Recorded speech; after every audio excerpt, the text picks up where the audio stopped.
मेरा नाम प्रदीप है और मेरी पत्नी का नाम मधु है। मेरी पत्नी का संबंध उस जगह से है जहां अक्सर शरीफ लोग जाना पसंद नहीं करते, लेकिन इसका हरगिज यह मतलब नहीं कि मैं एक शरीफ आदमी नहीं हूं। बस मैं दिल के हाथों मजबूर था। किसी को पाप की जिंदगी से निकालकर इज्जत देना कौन सा पाप है। हुआ कुछ यूं था कि एक बार मेरे कुछ दोस्त मुझे जिद करके मुंबई की उन गलियों में ले गए जहां हुस्न ही हुस्न है।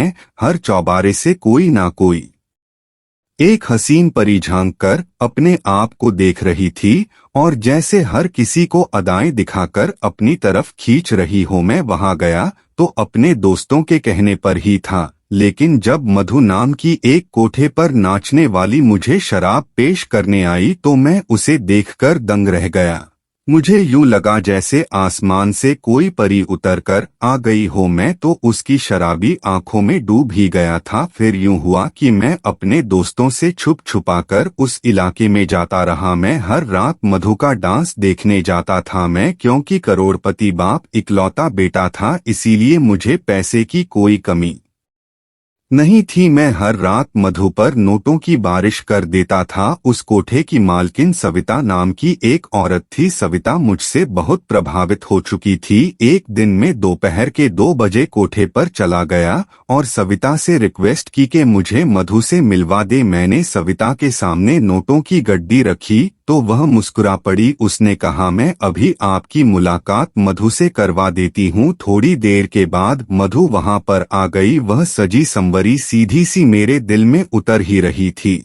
मैं बड़ी देर तक वहां बैठा रहा और मधु के साथ इधर उधर की बातें करता रहा। मधु एक बुद्धिमान और समझदार लड़की थी। उसकी बातें बहुत गहरी महसूस होती थी। उसकी कंपनी में कोई भी बोर नहीं होता था। अब मैंने अपना यह रूल बना लिया था कि मैं हर रोज दोपहर 2 बजे मधु से मिलने जाता था। मेरी और मधु की बहुत अच्छी दोस्ती हो गई थी, लेकिन मेरा दिल गवाही दे रहा था कि दोस्ती से बढ़कर भी मेरे दिल में इसके लिए कुछ है। फिर एक दिन मैंने मधु से अपने प्यार का इजहार कर ही दिया तो उन्होंने मुझे सकारात्मक जवाब दिया।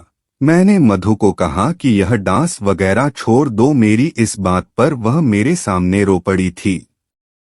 उसने कहा, यहाँ कोठे पर नाचने वाली हर लड़की की यही इच्छा है कि वह इस पाप की जिंदगी को छोड़कर अपना एक घर बसाए, लेकिन हम जैसी लड़कियों के साथ कौन शादी करता है। फिर हमें अपना पेट भी तो भरना पड़ता है ना।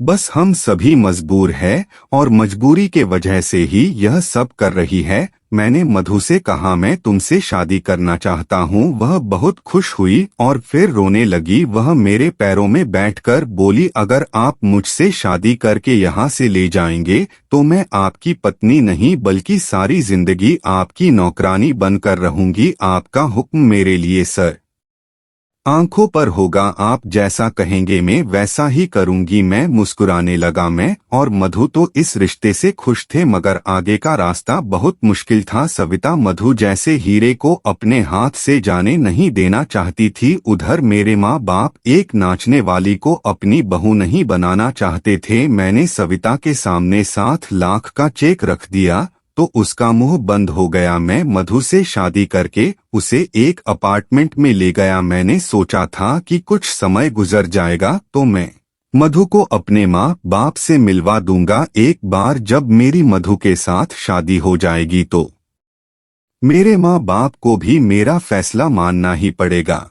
मैं उनकी एक इकलौती औलाद हूँ। वह मुझसे बहुत मोहब्बत करते थे। मैंने और मधु ने एक अपार्टमेंट में अपनी नई जिंदगी शुरू की। हम दोनों ही एक दूसरे को पाकर बहुत खुश थे। हमारी जिंदगी बहुत अच्छे से गुजर रही थी, लेकिन फिर वह हो गया जिसका मैंने कभी सोचा भी नहीं था। मैं ऑफिस में था। मधु ने फोन करके मुझसे मार्केट जाने की अनुमति मांगी, लेकिन वह वापस न आई। मैं बहुत परेशान हो रहा था कि आखिर वह कहाँ गई। लेकिन फिर थोड़ी ही देर बाद मुझे अस्पताल से फोन आ गया। मुझे बताया गया कि आपकी पत्नी का एक्सीडेंट हो गया है। यह सुनकर मुझे कुछ होश ना रहा और मैं फौरन अस्पताल पहुंचा। एक डॉक्टर मेरी पत्नी को देखकर मुझसे बोला, माफ कीजिएगा, आपकी पत्नी कोमा में चली गई है, अब कुछ पता नहीं कि इन्हें कब होश आएगा। यह सुनकर मैं बहुत रोया। यह सब कुछ इतना अचानक हुआ था कि मुझे संभलने का मौका ही नहीं मिला। मैं अस्पताल की बेंच पर बैठा बहुत देर तक रोता रहा। मेरी खुशियों को न जाने किसकी नजर लग गई थी। अभी तो मैंने अपनी नई जिंदगी की शुरुआत की थी, मगर इतना बड़ा दुख मुझे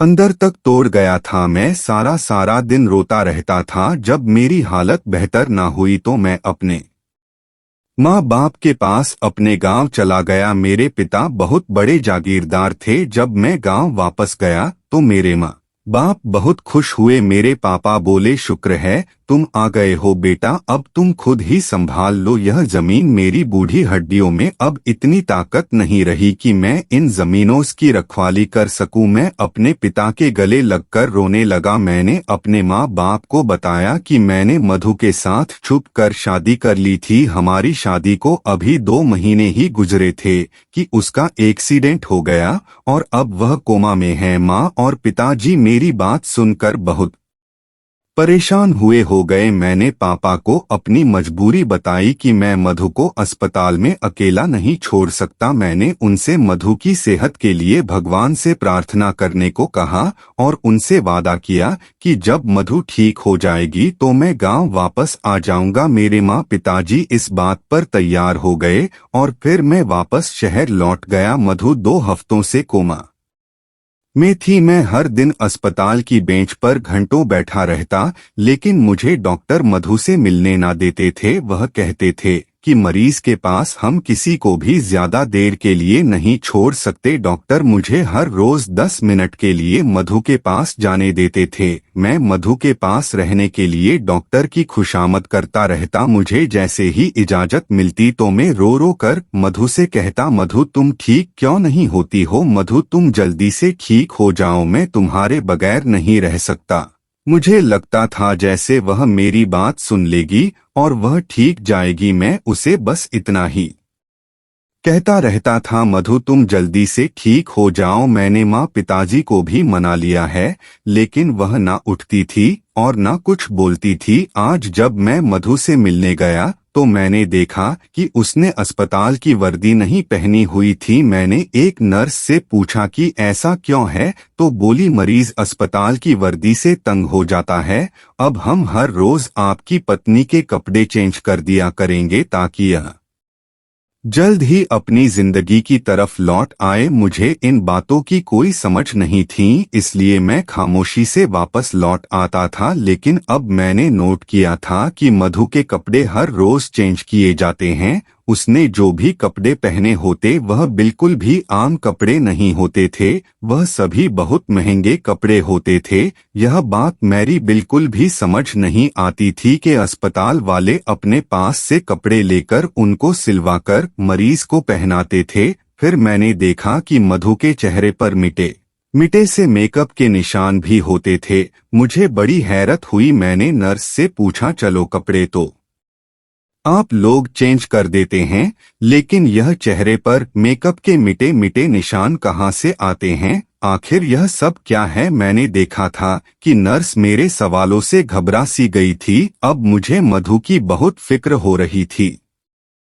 बहुत डर सा लग रहा था कि कहीं उसके साथ कुछ गलत तो नहीं हो रहा। इसलिए मैंने सोच रखा था कि मैं अब उस अस्पताल की असलियत जानकर ही रहूंगा। मैंने उस अस्पताल के बारे में बहुत छानबीन की, मगर हर तरफ से बहुत अच्छा जवाब मिलता था। लेकिन फिर मेरी पत्नी के साथ क्या हो रहा था? मैं शाम को जब मधु से मिलकर आता तो वह आराम कर रही होती थी और उसके चेहरे पर किसी तरह का भी कोई मेकअप नहीं होता था। लेकिन जब सुबह ऑफिस जाने से पहले मैं मधु को देखने आता तो उसके कपड़े भी चेंज होते और उसके चेहरे पर मेकअप के निशान भी होते। अब मैंने इरादा कर लिया था कि रात को घर ही नहीं जाऊंगा और खुद ही देखूंगा कि आखिर यह सब क्या हो रहा है। मैं सारी रात बाहर कुर्सी पर बैठा रहा क्योंकि मुझे डॉक्टर ने मधु के पास जाने की इजाजत नहीं दी थी। मैंने सारी रात जासूसी करते हुए गुजार दी थी, मगर कुछ भी ऐसा नहीं हुआ जिस पर शक किया जा सके। एक नर्स रात में 3-4 बार सारे मरीजों को चेक करके जाती थी, वही मधु के कमरे को भी चेक करके जाती थी, तो मुझे सुकून मिल जाता था। अब जब मैं सुबह कमरे में गया तो मधु के कपड़े फिर से बदले हुए थे और उसके चेहरे पर मेकअप के निशान भी मौजूद थे। अब मुझे बहुत हैरानी होने लगी, इसलिए मैंने कुछ और करने का सोचा। मैंने अस्पताल के एक जूनियर डॉक्टर को अपने साथ मिला लिया था और उसे भारी रकम देकर राजी कर लिया था। अब मुझे रात का बेसब्री से इंतजार था। जैसे ही रात हुई मैंने उस जूनियर डॉक्टर की ड्रेस पहन ली। मुझे मधु के कमरे में जाने से कोई भी नहीं रोक रहा था। पहले तो मैंने जैसे ही मधु के कमरे की तरफ कदम बढ़ाया, एक नर्स भागकर मेरे पास आई और मुझे अंदर जाने से रोकने लगी। मैं उसके जाने के बाद आराम से मधु के कमरे में चला गया, मगर यह क्या, मेरे तो कदमों तले से जमीन ही निकल गई, क्योंकि मधु का बेड तो खाली था, वहां तो मधु का नामो निशान भी नहीं था। मैं बहुत परेशान हो गया और सोचा कि आखिर मधु कहाँ जा सकती है। मैं वैसे ही बाहर निकल आया। मैंने जूनियर डॉक्टर से मधु के बारे में पूछा तो उसने मना कर दिया। मैं अपने चेहरे पर मास्क लगाकर उस नर्स के पास गया जो मधु के कमरे के बाहर चक्कर लगाती थी। मैंने उससे पूछा कि इस कमरे का मरीज कहाँ है, तो वह बोली जहाँ रोज जाती है, आज भी वही गई है। मुझे लगा कि मैं ज्यादा कुछ भी नहीं सुन पाऊंगा। मैंने धड़कते दिल के साथ उस नर्स से पूछा आखिर वह कहाँ जाती है, तो नर्स मुस्कुराकर बोली ज्यादा होशियार मत बनिए, आप भी तो सब कुछ जानते हैं, मुझे क्यों फंसा रहे हैं, अपना हिस्सा आप भी तो ले रहे हैं ना। यह सब मेरे लिए बर्दाश्त से बाहर होता जा रहा था। मैंने जूनियर डॉक्टर की वर्दी उसे वापस कर दी और खुद अपने कपड़े पहनकर वापस अस्पताल की बेंच पर जा बैठा। मैंने पलक तक नहीं झपकी। मैं देखना चाहता था कि आखिर मधु कहाँ से वापस आएगी, लेकिन सुबह के 9 बज गए, मधु अस्पताल नहीं आई। एक नर्स मेरे पास से गुजरी तो मैंने उससे कहा मैं अपनी पत्नी से मिलकर ऑफिस जाना चाहता हूं, तो वह बोली जी आप जाकर मिल ले, आपके पास 10 मिनट हैं। मैं इजाजत मिलते ही बड़ी तेजी से मधु के कमरे में दाखिल हुआ। मधु अपने बेड पर मौजूद थी। उसने आज फिर से कपड़े चेंज किए हुए थे और हर रोज की तरह उसके चेहरे पर मेकअप के निशाना थे। अब मेरे समझ में सारा मामला आ चुका था। मुझे मालूम हो चुका था कि जो कोई भी मधु को रात में बिस्तर से अगवा करता है, वह उसको अस्पताल के पीछे दरवाजे से लेकर जाता है। इसलिए मैंने यही फैसला कर लिया था कि मैं अब अस्पताल के पिछले दरवाजे की निगरानी करूंगा। मैंने अस्पताल वालों के साथ एक चाल चलने की कोशिश की। मैं मधु के कमरे में गया, वहां मैं 10 मिनट से ज्यादा रुका था। मुझे पता था कि अब मुझे कोई डॉक्टर यहां से निकालने के लिए जरूर आएगा, और मेरी सोच के मुताबिक 12 मिनट पर एक डॉक्टर उस कमरे में आया और बोला सर अब आपको यहाँ से जाना होगा, मरीज के पास ज्यादा देर रुकना ठीक नहीं है। मैंने इस बात पर सर हिला दिया। डॉक्टर साहब मैं 2-3 दिन के लिए अपने गांव जा रहा हूं, इसलिए मैं अस्पताल के चक्कर नहीं लगा पाऊंगा। आपसे गुजारिश है कि आप मेरी पत्नी का ख्याल रखिएगा। किसी भी तरह की इमरजेंसी में मुझे कॉल करके बुला लीजिएगा। डॉक्टर ने मधु का ख्याल रखने के लिए मुझे यकीन दिलाया, तो मैं उनसे मिलकर अस्पताल से बाहर निकल गया, ऑफिस चला गया और शाम को जब ऑफिस से लौटा तो अपना भेस बदलकर चेहरे पर मास्क लगाकर अस्पताल के पिछले हिस्से में जाकर बैठ गया। मुझे थोड़ी ही देर गुजरी होगी जब मैंने कुछ ऐसा देखा जिसे देख मेरा दिल ही बैठ गया था। मधु अपने कदमों पर अस्पताल से बाहर निकलकर आ रही थी और फिर वह एक बड़ी सी गाड़ी में बैठकर चली गई। उस लम्हे में बहुत ही तकलीफ से गुजार रहा था। दुख, दर्द, परेशानी, हर चीज ने मुझ पर हमला कर दिया था। मेरा दिल चाह रहा था कि मैं यहाँ बैठकर जोर जोर से रोना शुरू कर दूं, लेकिन मेरा मधु की पीछे जाना भी जरूरी था। इसलिए मैं मधु की गाड़ी का पीछा करने लगा। आज शायद मेरी जिंदगी का सबसे बुरा दिन था जो मुझे सदमे पर सदमा मिल रहा था। मधु की गाड़ी का पीछा करते करते मैं वहां पहुंचा जहां से उसको निकालकर अपनी जिंदगी में लेकर आया था। मैंने उसको इज्जत दी थी, अपने घर की सुरक्षित चार दीवारी दी थी, मगर उसने क्या किया?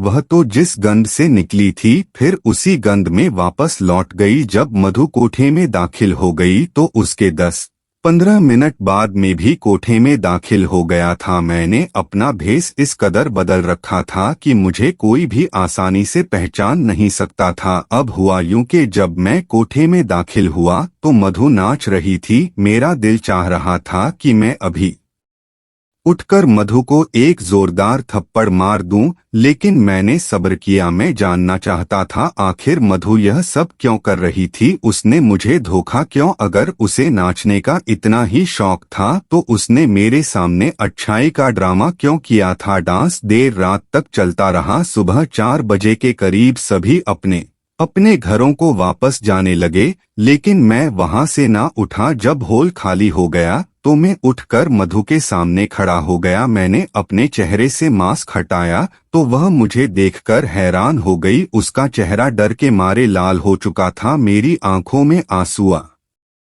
गए थे। मैंने रोते हुए कहा, मधु अगर तुम यह सब छोड़ नहीं सकती थी तो तुमने क्यों मुझसे कहा कि मैं तुमसे शादी कर लूं? मैंने अपने माँ बाप का दिल भी दुखाया, लेकिन तुम फिर भी मेरी नहीं बनी। मधु भी रोने लगी थी। रोते हुए बोली, कुछ लोग हम जैसे होते हैं जिनकी किस्मत में इज्जत होती ही नहीं। मैं तुमसे शादी करके बहुत खुश थी कि अब मुझे किसी के सामने नाचना नहीं पड़ेगा, इज्जत की जिंदगी गुजरेगी। लेकिन फिर कुछ ऐसा हुआ कि मजबूर होकर फिर से कोठे पर आ गई। मैंने चिल्लाकर पूछा, मुझे भी तो बताओ, तुम्हें ऐसी कौन सी मजबूरी आ गई थी कि तुमने यह सब किया? तुमसे पहले एक सेठ मेरी जिंदगी में था, वह भी मेरे डांस का बहुत शौकीन था। उसने मुझ पर पैसा पानी की तरह बहाया था। सविता उसे जबान दे बैठी थी कि मैं उसके सिवा किसी और के सामने नहीं नाचूंगी, मगर फिर अचानक से वह सेठ गायब हो गया। उसने मेरे लिए पैसे भेजने छोड़ दिए थे। सविता ने 2 महीने इंतजार किया,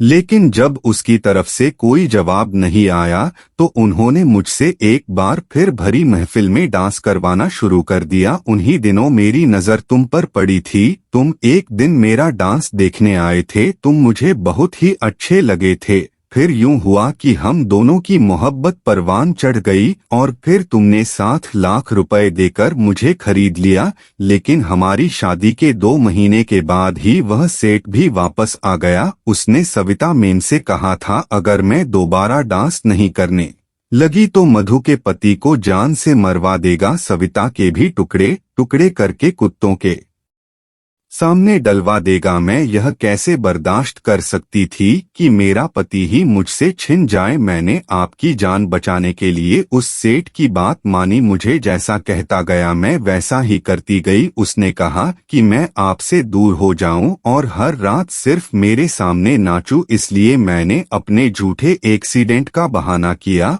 और एक डॉक्टर को अपने साथ मिला लिया। फिर मैंने अस्पताल की नर्सों को भी अपने साथ मिला लिया था। सेठ के कहने पर मैंने फिर से कोठे पर नाचना शुरू कर दिया था ताकि उसका ध्यान तुम्हारी तरफ से हट जाए। मेरे लिए यही काफी था कि तुम हर रोज 10 मिनट के लिए मेरे पास आ जाते थे। मैं तुम्हारा चेहरा देख लेती थी, तुम्हारी खबर मुझ तक पहुंच जाती थी। मैंने मधु से पूछा, तुम बताओ क्या तुम अपनी जिंदगी में खुश हो? तो वह रोती हुई बोली, अब इज्जत की जिंदगी का मजा चख चुकी हूँ और अब मुझे यह मजबूरी की जिंदगी अच्छी नहीं लगती। मेरा दिल करता है कि सेठ फिर से कहीं गायब हो जाए और मैं तुम्हारी जिंदगी में वापस आ जाऊं। मैंने मधु के हाथ पकड़कर कहा कि मेरी एक बात तुम याद रखना, बाहर के लोग उस इंसान को ही तोड़ने में कामयाब होते हैं जो अपने घर वालों से बातें छुपाता है। अगर तुम सेठ वाली बात मुझे पहले बता देती तो मैं उसका कोई ना कोई हल निकाल लेता और तुम्हें भी इतनी परेशानी ना उठानी पड़ती। मैंने मधु को तसल्ली दी। उस सेठ के खिलाफ FIR दर्ज करवाई और फिर उसे पुलिस उठाकर ले गई। अब अपने वादे के मुताबिक गांव वापस आ गया था। मेरे माँ बाप ने भी खुले दिल से मधु को बहू स्वीकार कर ली थी और मधु ने गांव के माहौल को अपना लिया था। इस तरह मधु और मेरी की जिंदगी एक बार फिर से सही रास्ते पर आ गई थी। आपका क्या कहना है इस कहानी के बारे में? कमेंट करके हमें जरूर बताएं। वीडियो को लाइक कर दीजिए और इसी तरह की कहानियां लगातार देखने के लिए चैनल को सब्सक्राइब करके घंटी को दबाकर ऑल पर सेट कर लीजिए ताकि आने वाली वीडियो का नोटिफिकेशन आपके पास तुरंत पहुंचे। मैं मिलता हूं आपसे अगली वीडियो में, तब तक के लिए धन्यवाद।